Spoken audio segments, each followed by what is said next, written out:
Hi, today we're going to talk about Karl Lagerfeld, The Boy Prince of Fashion, written by Vanessa Grigoriadis. The main point of this article is showing how Karl's lifestyle and family background shapes his life values and opinion, reflecting his status as not only the king of fashion but also a pop star. Firstly, about his lifestyle and family background, he is one of the most professionally self-realized people alive.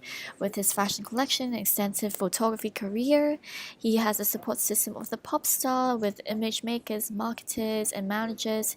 He is the heir to a German condensed milk fortune, which translates to being filthy rich, and his mother was actually a villain who actually constricted a lot of his values and opinion, which helped shape his life values in being modern and being a minimalist, as he wants to dance in different cities on different bars, and he dislikes being associated with men of his age who are, as he describes, old and boring.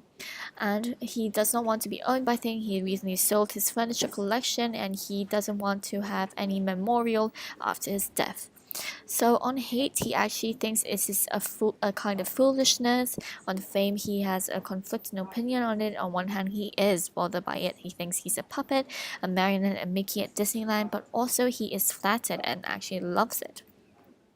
So for King of Fashion, he broke a lot of fashion rules and set a lot of new standards. For example, helping high fashion designers go down market by collaborating with H&M. He, described by his fellow celebrities, is a genius and attractive.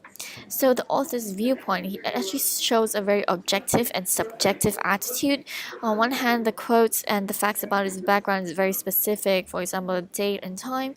On the other hand, there's very strong images associated with him, like his black leather gloves are good for murder.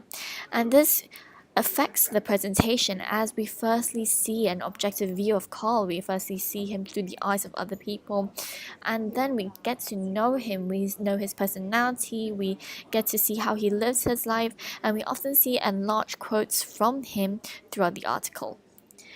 And this creates somewhat of a conflicting viewpoint, as on one hand we see him as such a famous pop star, but we also see him as a human being with conflicting values. For example, although he dislikes association with age, his age actually propels him to be a vital elder statesman in fashion, and when he likes being modern, he could be old-fashioned at times.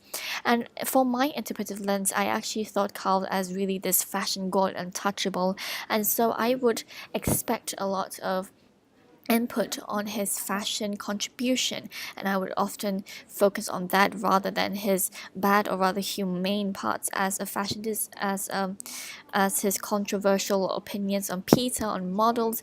And I was really shocked when I knew he didn't wear Chanel through the article, and to mitigate it, I really had to close read the article again and research about its context. So on Karl Lagerfeld, we actually know that when he took over Chanel, he challenged preconceptions of couture and was really poorly received by the fashion press at that time. And so I would understand more about his controversial attitudes, about him being defensive about his own products. And on the author Vanessa Grigoriadis, I actually know, after research, I would know that she's featured in credible sources, and her works are actually mostly about pop stars. And so in her work, we see a lot of pop culture references, and her portrayal as Karl as a celebrity, for example, a pop cartoon. That's it. Thanks.